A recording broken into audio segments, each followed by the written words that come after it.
Tudo bem, pessoal? Nós vamos hoje trabalhar, então, com a parte da legislação ambiental brasileira, trazendo uma evolução de como que ela aconteceu e também explicando um pouquinho quais são os fundamentos normativos que nós temos acerca do direito ambiental no Brasil.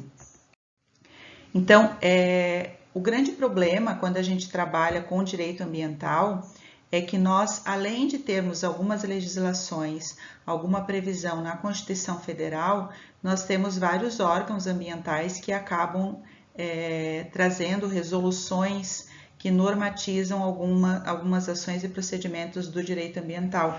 E isso gera uma distribuição muito aleatória dessas legislações e muitas vezes a gente não sabe nem onde procurar. E como a gente está falando de resoluções que são mais fáceis de serem alteradas e modificadas, elas são muito mais líquidas do que a legislação em si, né? Uma lei. Então, isso acaba gerando uma dificuldade para o operador jurídico para trabalhar, então, com as questões que envolvem direito ambiental. Dentro, então, da evolução que nós temos do direito ambiental, naqueles estratos, né, por exemplo, as fases repressiva que nós tivemos do direito, a fase participativa do direito ambiental, nós tivemos várias legislações que eu fiz um compilado aqui para vocês, como uma forma de consulta, né? E eu comecei já desde 1605, que foi a primeira legislação que nós tivemos aqui no país e que trabalhou, né, com a figura do Regimento do Pau-Brasil voltado à proteção das florestas. Então, nós já tivemos desde 1605 uma legislação voltada à proteção desse direito ambiental. Depois eu trago 1797, a Carta Régia, que afirma a necessidade, daí ele já fala dos rios, das nascentes, das encostas. Então, aqui já trabalhando com a questão hídrica, né, a questão da água, né, ligada então à proteção ambiental. 1799, criado o Regimento de Cortes de Madeira, cujo teor estabelece rigorosas regras para a derrubada de árvores. Aqui, então, o meio ambiente ligado, então, às florestas. 1850, primeira Lei de Terras do Brasil, disciplina a ocupação do solo e estabelece sanções para atividades predatórias. Então, aqui vocês vejam que eu estou ainda na época imperial e já naquela época nós já tínhamos algumas legislações de direito ambiental. Aí nós passamos para 1911, que foi expedido então um decreto que cria a primeira reserva florestal do Brasil, que foi no território do Acre. 1916, no Código Civil Brasileiro, que ele elenca várias disposições da natureza ecológica, a maioria, no entanto, reflete uma visão patrimonial de cunho individualista, depois que nós tivemos nos próximos códigos a função social da propriedade, que nós não tínhamos nesse momento. Em 1934, são sancionadas o Código Florestal, que impõe limites ao exercício do direito de propriedade, e o Código de Águas. Eles contêm um embrião do que viria a constituir décadas depois a atual legislação ambiental brasileira. Em 1964, a promulgação da lei que trata do Estatuto da Terra e surge como resposta a reivindicações de movimentos sociais que exigem mudanças estruturais na propriedade e no uso da terra no Brasil. Passamos para 1965, que foi então editada uma nova versão do Código Florestal, e aí houve uma ampliação de políticas de proteção e conservação da flora, e foi inovador quando ele estabelece a proteção das áreas de preservação permanente. Depois passamos para 1967, e aí editados os códigos que eu já tinha até na última aula comentado com vocês, que está dentro da fase, então, proibitiva, né, do direito ambiental, Código da Caça, da Pesca, da Mineração, bem como a legislação, a Lei de Proteção à Fauna. Então, uma nova Constituição atribui à União competência para legislar sobre jazidas, florestas, a caça, a pesca e águas, cabendo aos estados tratar, então, somente da matéria florestal. Em 1975, inicia-se o controle da poluição provocada por atividades industriais, por meio então do Decreto-Lei 1413, que empresas poluidoras ficam obrigadas a prevenir e corrigir os prejuízos da contaminação do meio ambiente. Traz então uma hipótese aqui já de responsabilidade das empresas pela contaminação. Em 1977, é promulgada a Lei 6.453, que estabelece a responsabilidade civil em caso de danos provenientes de atividades nucleares.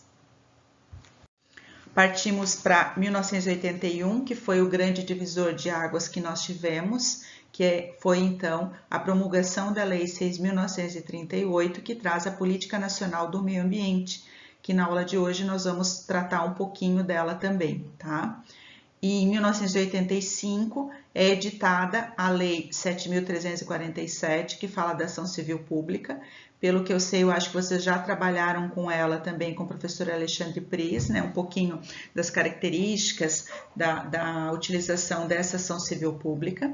Em 1988, nós tivemos a nossa Constituição Federal, que é considerada uma Constituição verde, tá? Em 1991, nós tivemos a Lei de Política Agrícola, com um capítulo especialmente dedicado à proteção ambiental. O texto obriga o proprietário rural a recompor sua propriedade com reserva florestal, então é obrigatório. Em 1998, nós temos uma lei de suma importância, que foi a que traz a disposição sobre crimes ambientais, e essa lei, então, ela prevê sanções penais e administrativas para condutas lesivas ao meio ambiente.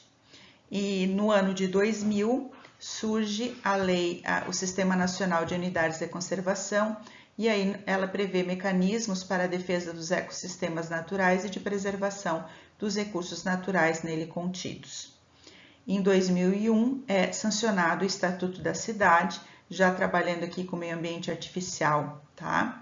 E tivemos uma lei complementar, a 140 em 2011, que regula as competências ambientais comuns entre as entidades políticas, bem como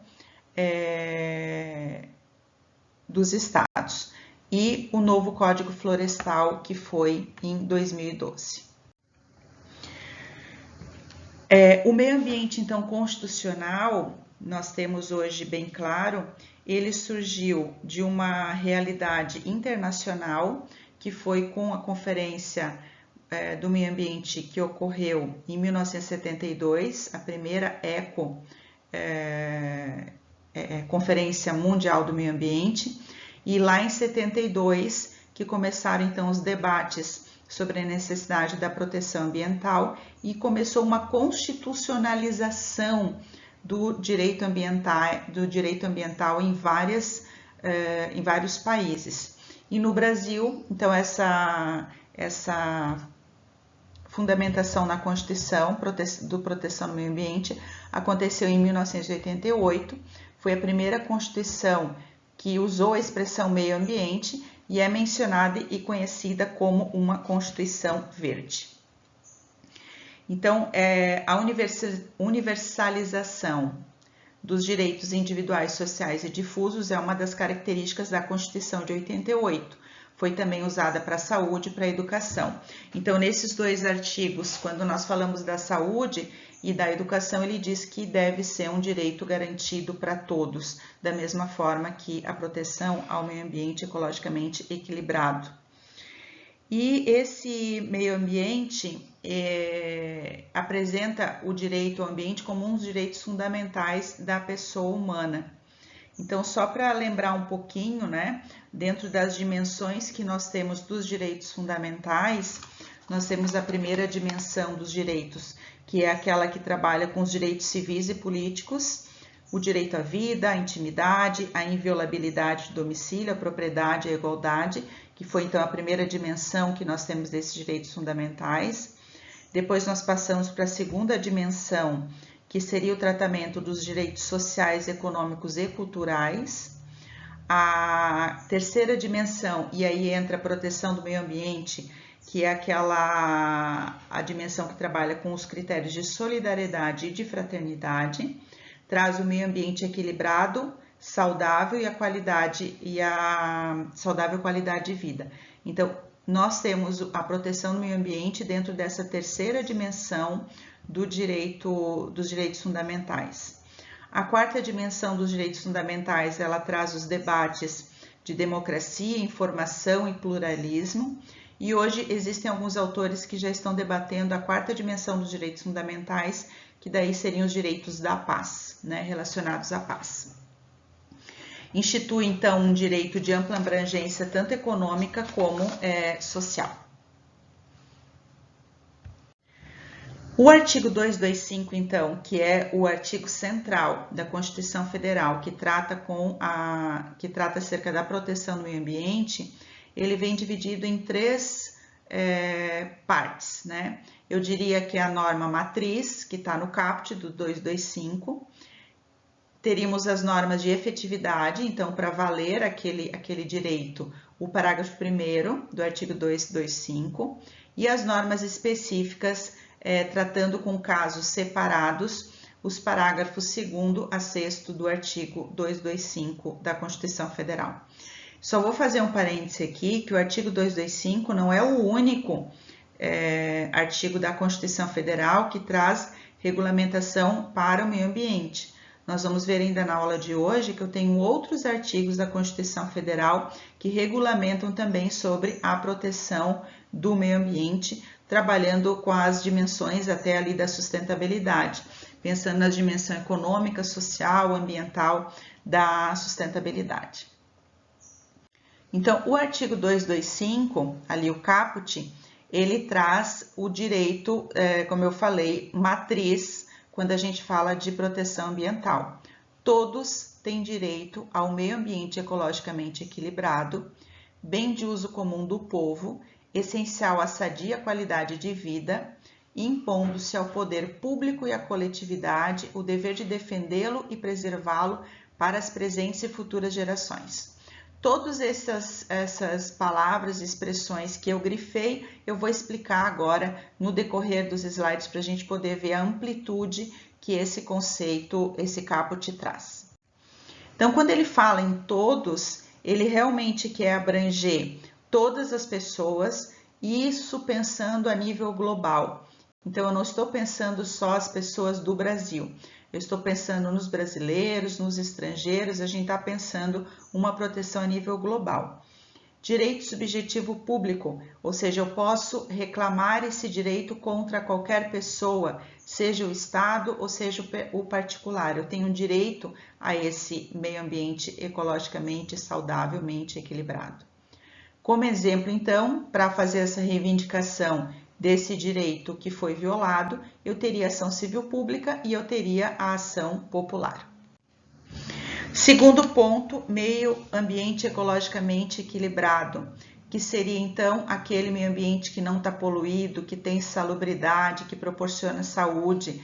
Então, como nós falamos, se eu for pensar num meio ambiente ecologicamente equilibrado, eu tenho que pensar nas questões ligadas aos direitos sociais, porque se um lugar não tem o saneamento básico, ele vai ser um lugar que vai gerar poluição, que não vai ter salubridade. Então, falando em meio ambiente ecologicamente equilibrado, eu estou falando na manutenção e na garantia desse mínimo existencial, que são os direitos sociais previstos no artigo 6º da Constituição Federal. Então, eu preciso ter aqueles direitos garantidos para que eu tenha minimamente essa qualidade de vida e esse meio ambiente ecologicamente equilibrado. O bem de uso comum do povo. O meio ambiente, então, pertence a todos. Todos são titulares. Eu não tenho um dono dessa questão do meio ambiente. Se for pensar, por exemplo, na água, o que eu vou ter é um valor pelo gasto que eu vou ter para tratar aquela água, para eu fazer a distribuição dessa água na tua casa, mas tu não vai pagar pela água, porque a água é de uso comum do povo, pertence a todos. E o conceito mais geral que traz, embora haja algumas doutrinas um pouco divergentes, é de que o meio ambiente é um direito difuso. E o conceito de direito difuso nós vamos pegar lá no Código de Defesa do Consumidor. Lá no artigo 81, parágrafo único, ele traz o que é um direito difuso.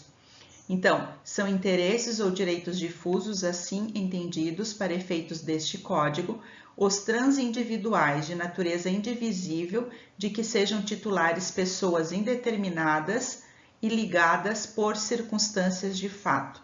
Interesses ou direitos coletivos, assim entendidos para efeitos deste Código, os transindividuais de natureza indivisível, de que seja titular grupo, categoria ou classe de pessoas ligadas entre si ou com a parte contrária por uma relação.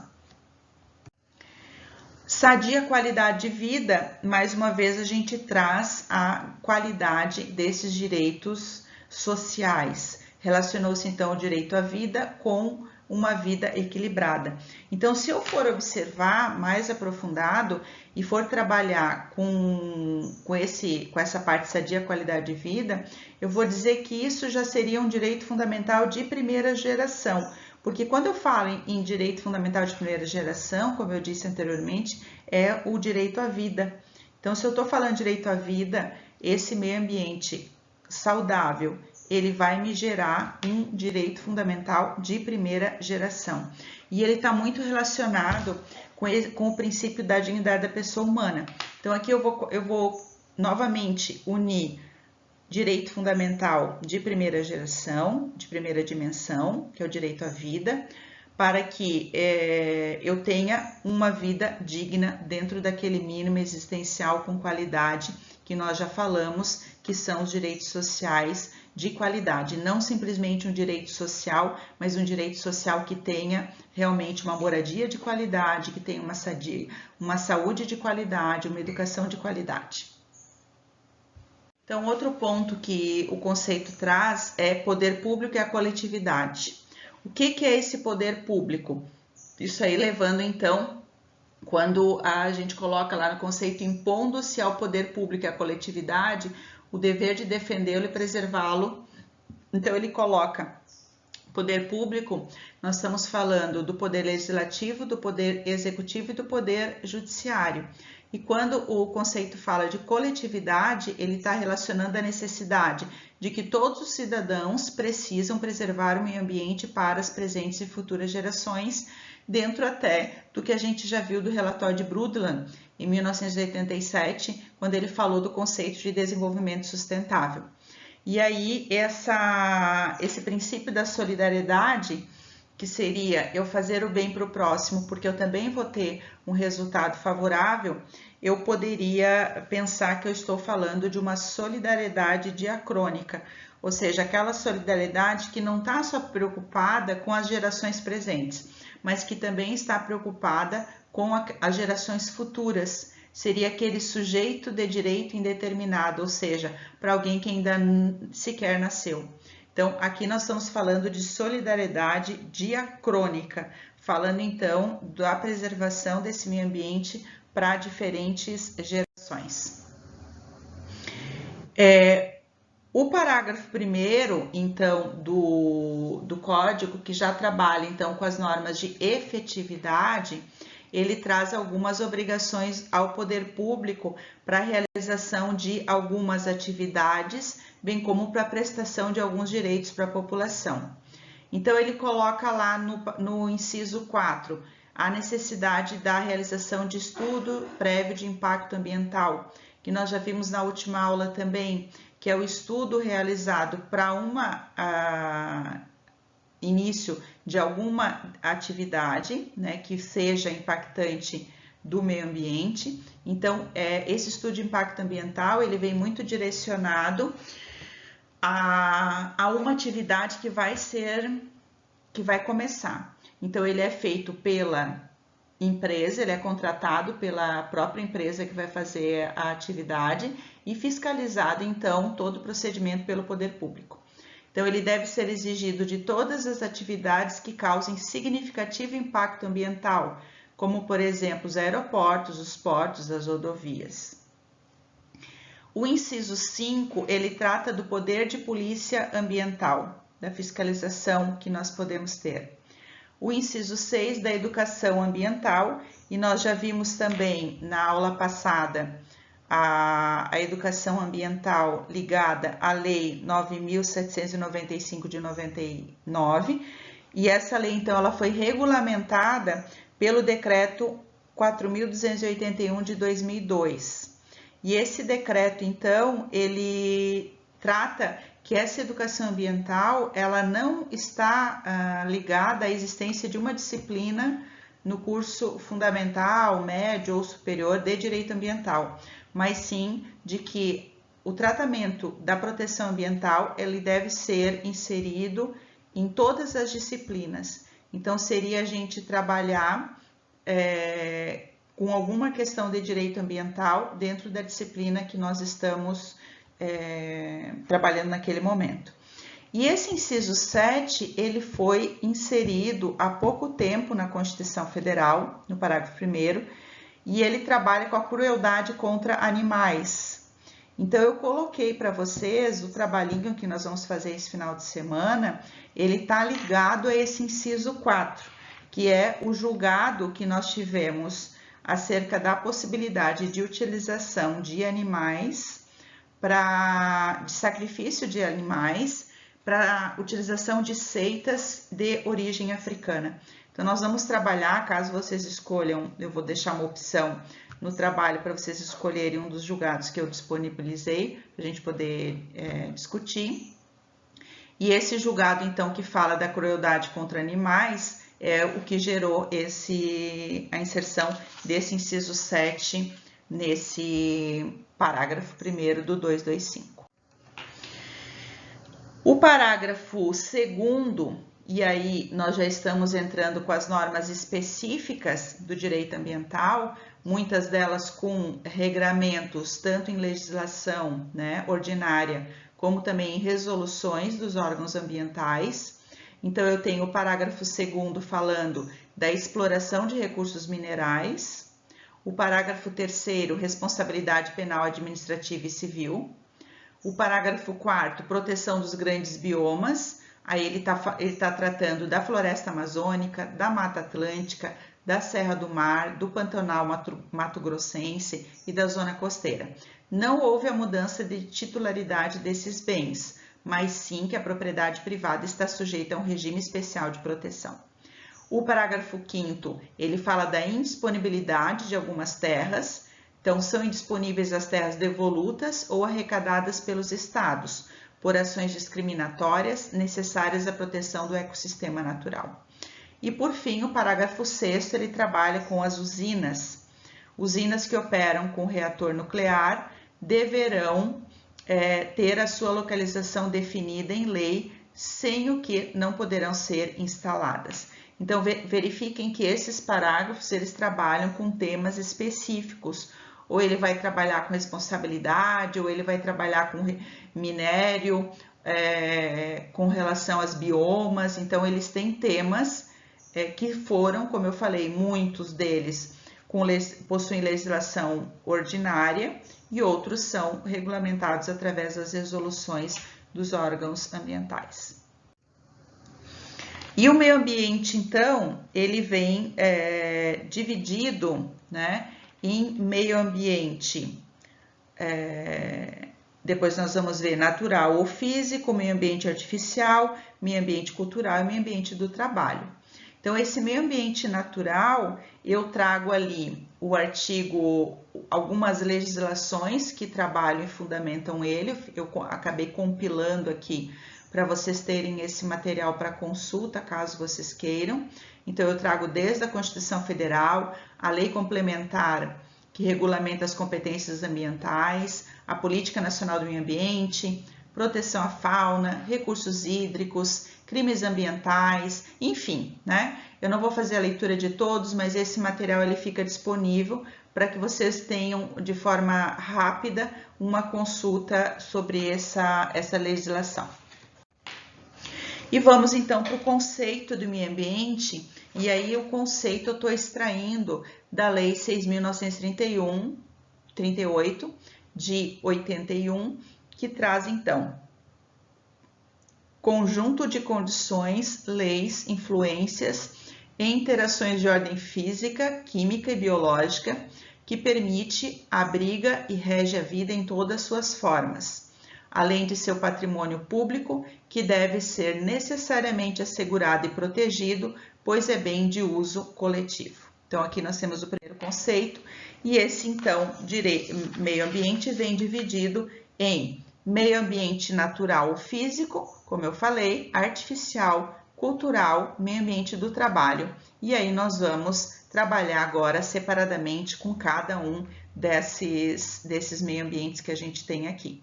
Então vejam que o conceito de meio ambiente não está lidando somente com os recursos naturais, ele vai além, ele está falando das cidades, ele está falando da cultura, ele está falando do meio ambiente do trabalho, tá? O primeiro deles, então, que é o meio ambiente natural, ele tem o tratamento do meio ambiente natural físico, que é composto, então, aqui eu já estou falando da água, do solo, do ar atmosférico, da fauna, da flora. Então, ele é bem delimitado. E o artigo 225 da Constituição Federal, ele traz essa ideia do meio ambiente natural lá no parágrafo 1º. Para assegurar a efetividade desse direito, inclusive ao poder público, 2 pontos. O que ele deve fazer? Preservar e restaurar os processos ecológicos essenciais e promover o manejo ecológico das espécies e ecossistemas. Proteger a fauna, a flora, vedadas na forma da lei, as práticas que coloquem em risco sua função ecológica, provoquem a extinção de espécies ou submetam os animais à crueldade. Então, aqui ele está falando do meio ambiente natural, previsto tanto na lei do Política Nacional do Meio Ambiente, como na Constituição Federal. O meio ambiente artificial, eu trouxe então os artigos que tratam dessa forma. Então, o primeiro deles, que é o artigo 182, ele trata da política urbana prevista na Constituição Federal. O artigo 21, inciso 20, ele institui diretrizes para o desenvolvimento urbano, inclusive habitação, saneamento básico e transportes urbanos. O artigo 5º, inciso 33, ele trabalha com a função social da propriedade.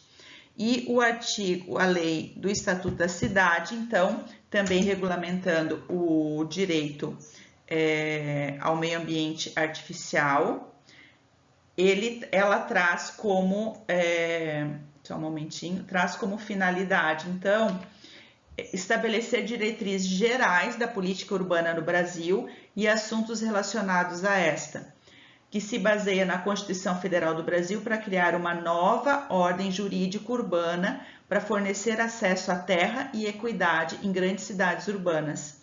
Tem como premissa a ideia do direito à cidade e surgiu como resultado de muitos anos de luta popular. Tem 2 funções principais. A primeira é garantir que a função social das terras e edifícios urbanos seja colocada antes do seu valor comercial. Isso foi definido como a priorização do valor de uso sobre o valor de troca. A segunda é garantir a gestão democrática das cidades. Isso foi definido como um caminho para planejar, produzir, operar e governar cidades sujeitas ao controle social e à participação. Então, essa é a grande finalidade do Estatuto da Cidade que nós temos. Então, esse meio ambiente artificial, ele é formado pelos espaços urbanos, incluindo as edificações, por exemplo, um prédio residencial, equipamentos públicos urbanos abertos, a via pública, a praça, enfim. Via de regra, o meio ambiente artificial tem seus olhos voltados para a cidade, o que em absoluto não quer significar aversão ao rural, posto que no seu conceito de cidade está implícita a ideia relativa a estados habitáveis como um todo. O meio ambiente artificial, portanto, eu trago ali o primeiro artigo, que eu não vou fazer a leitura como eu falei, que ele traz a regulamentação da política urbana, né, do meio ambiente. O artigo 21 também, que eu já me referi, ele trabalha com algumas diretrizes para trabalhar com saneamento básico, transporte urbano, como é que vai acontecer. O 5º, a função social da propriedade. Muito bem. O meio ambiente cultural, ele já está previsto, então, nesses artigos aqui, 215, 216, que trabalham com educação, a Lei 12.346, que é o Plano Nacional da Cultura, a Lei do Tombamento e Registro de Bens Imateriais. Considera-se, então, meio ambiente cultural, patrimônio cultural nacional, incluindo as relações culturais, turísticas, arqueológicas, paisagísticas e naturais que envolvem esse meio ambiente. Então, o primeiro ali, que é o artigo 215, ele fala que o Estado garantirá a todos o pleno exercício dos direitos culturais e acesso à fonte de culturas nacional e apoiará e incentivará a valorização e a difusão das manifestações culturais. Eu deixei um julgado também que nós vamos analisar no trabalhinho, que vocês vão poder escutar, verificar, que é o julgado que fala da farra do boi. E ele traz, então, algumas indagações acerca desse meio ambiente cultural e a garantia dessa cultura quando a gente fala em proteção ambiental. O artigo 216, ele trabalha, então, com constituir patrimônio cultural brasileiro os bens de natureza material e imaterial, tomados individualmente ou em conjunto, portadores de referências à identidade, ação, memória dos diferentes grupos formadores da sociedade brasileira, nas quais se incluem, aí ele bota os casos que nós temos patrimônio cultural brasileiro. O 216 trabalha, então, também com patrimônio cultural brasileiro, e lá no parágrafo 5º ele fala: ficam tombados todos os documentos e os sítios detentores de reminiscências históricas dos antigos quilombos. E aí, por fim, o artigo 216-A, que foi então incluído na Constituição Federal, o Sistema Nacional de Cultura, organizado em regime de colaboração de forma descentralizada e participativa, institui um processo de gestão e promoção conjunta de políticas públicas de culturas democráticas e permanentes pactuadas entre os entes da federação e a sociedade, tendo por objetivo promover o desenvolvimento humano, social e econômico com pleno exercício dos direitos culturais. Ainda continua ali o 216-A, trabalhando do Sistema Nacional de Cultura. E, por fim, nós temos o meio ambiente do trabalho, né? E aí nós temos o artigo 200, inciso 8 da Constituição Federal, que seria o local onde as pessoas desempenham as suas atividades laborais, cujo equilíbrio está baseado na salubridade do meio, na ausência de agentes que comprometam a incolumidade física, psíquica do trabalhador. Então, o artigo 200, ele fala: ao Sistema Único de Saúde compete, além de outras atribuições, e ali, trabalhando com o meio ambiente, colaborar na proteção do meio ambiente, nele compreendido o do trabalho. Então, ele traz uma previsão legal na Constituição Federal de que nós temos essa garantia da qualidade do meio ambiente de trabalho. E aí, finalizando a nossa exposição da parte legislativa do direito ambiental, eu colocaria, então, os artigos da Constituição Federal que nós podemos utilizar para trabalhar com as questões ligadas ao meio ambiente. Então, o artigo ali no 70 e 174, nós temos os artigos trabalhando a ordem econômica. Então, eles estão nos incisos ali, esses que eu coloquei, eles trabalham com as questões ambientais. Então, aqui seria, por exemplo, trabalhar com a dimensão econômica da sustentabilidade. O 182 ali, ele trabalha com a política urbana, então meio ambiente artificial. O 186, política agrícola e fundiária. Lá o 200 relacionado à saúde, o 216 à cultura e o 225, então, é aquele ligado ao meio ambiente dentro da norma matriz, das normas de efetividade, das normas específicas.